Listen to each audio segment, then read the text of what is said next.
अरावली की पहाड़ियों के बीच राजसमंद जिले की सीमा में बने ऐतिहासिक अजय दुर्ग कुंभलगढ़ न सिर्फ अपने प्राकृतिक सौंदर्य बल्कि गौरव गाथा के लिए भी विश्व प्रसिद्ध है। एशिया में चीन की दीवार के बाद दूसरी सबसे मजबूत दीवार और वीर शिरोमणि महाराणा प्रताप की जन्मस्थली के नाम से विख्यात कुंभलगढ़ क्षेत्र को अब होटल माफियाओं की नजर लग गई है, जिसके चलते केलवाड़ा कस्बे से लेकर अजय दुर्ग कुंभलगढ़ तक अरावली की विशाल पहाड़ियों और बड़ी खाइयों में अवैध होटलों का निर्माण किया जा रहा है। अपने निजी स्वार्थ के चलते प्रकृति से हो रहा यह खिलवाड़ किसी भी तरह से विधि सम्मत नहीं है। कुंभलगढ़ के वर्तमान हालात को देखकर कानून व्यवस्था और नियमों की तो बात ही मत पूछो। इस संबंध में पर्यावरणविद पद्मश्री श्याम सुंदर मोरवड़ ने चिंता व्यक्त की है। उनका कहना है कि कुंभलगढ़ क्षेत्र में जिस तरह से होटलों का निर्माण कर पर्यावरण के साथ छेड़छाड़ किया जा रहा है, उसके दुष्परिणाम कभी न कभी पूरे इलाके को भुगतने होंगे। उत्तराखंड त्रासदी अथवा भूकंप जैसी घटनाएं भी अगर सामने आ जाए तो यह प्रकृति का प्रकोप माना जाएगा। केवल इतना ही नहीं, पर्यटकों को आकर्षित करने के लिए और अपनी होटल को चलाने के लिए हो रहे अवैध निर्माण के कारण वानिकी में जंगली जानवर भी प्रभावित हो रहे हैं।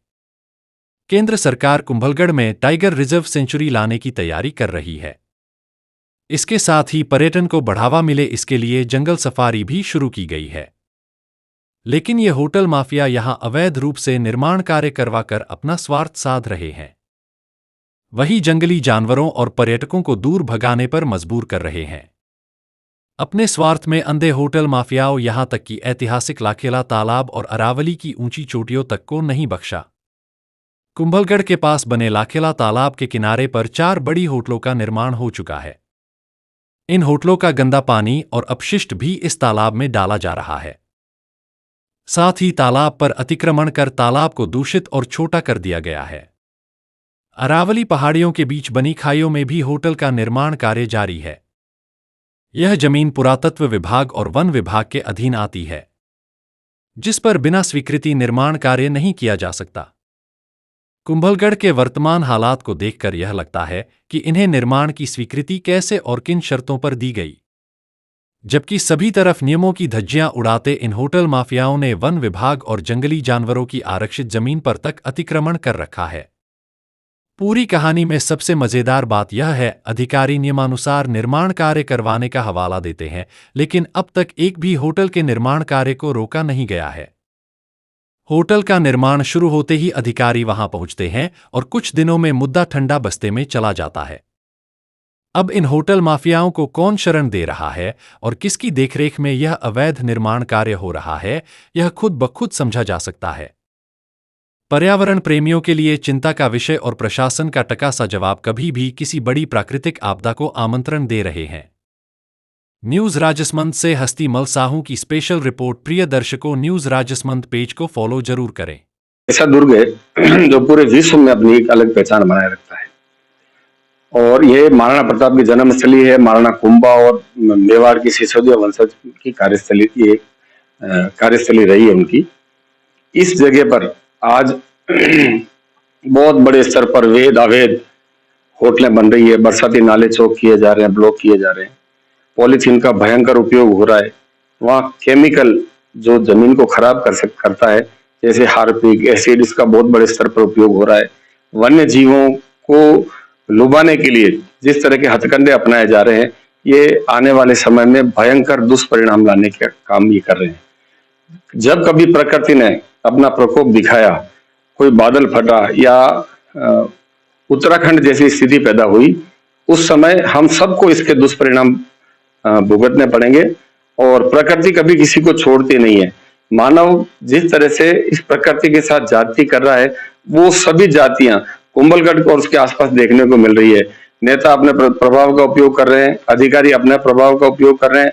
बहुत बड़े पूंजीपति राजनेता और अधिकारियों को अपने प्रभाव में लेकर वहां पर जिस तरह के निर्माण कार्य हो रहे हैं, ये चिंता का विषय है। इस पर सरकार, केंद्र सरकार और राज्य सरकार को अपने नजरिए से देखना चाहिए कि किस तरह से उस पर रोकथाम लगे।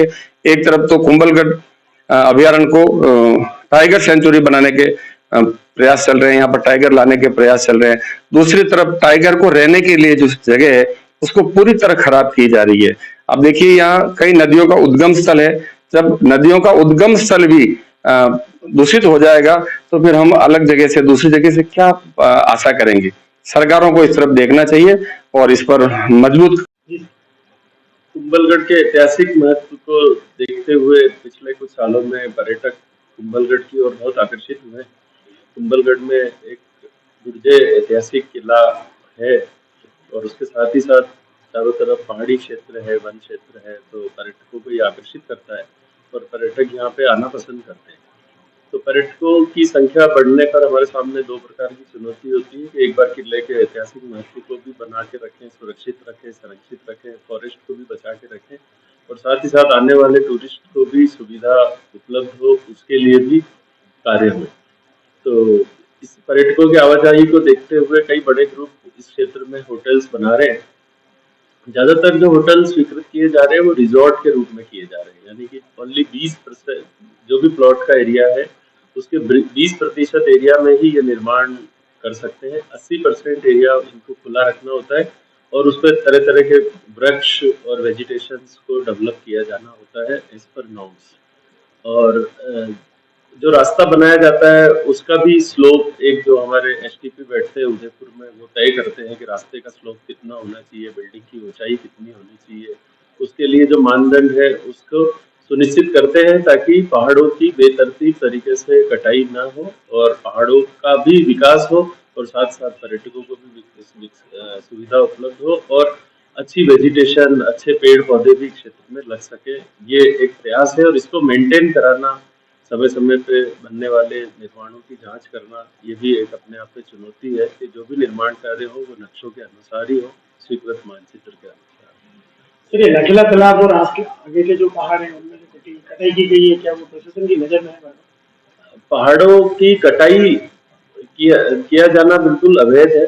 पहाड़ों पे जो रिजॉर्ट के निर्माण है उसकी भी एक निश्चित ड्राइंग और मानदंड है, उसके अनुसार जो स्वीकृति होती है उसी के अनुसार इनको निर्माण किया जाना चाहिए। अगर इस तरह की कोई बात है तो जितने भी निर्माणाधीन इमारतें हैं उनकी हम जांच करा लेंगे कि वो जो स्वीकृति है उसके अनुरूप बन रही है या नहीं बन रही है। बिना स्वीकृति के तो कोई इमारत नहीं बन रही है, उसकी भी हम जांच करें।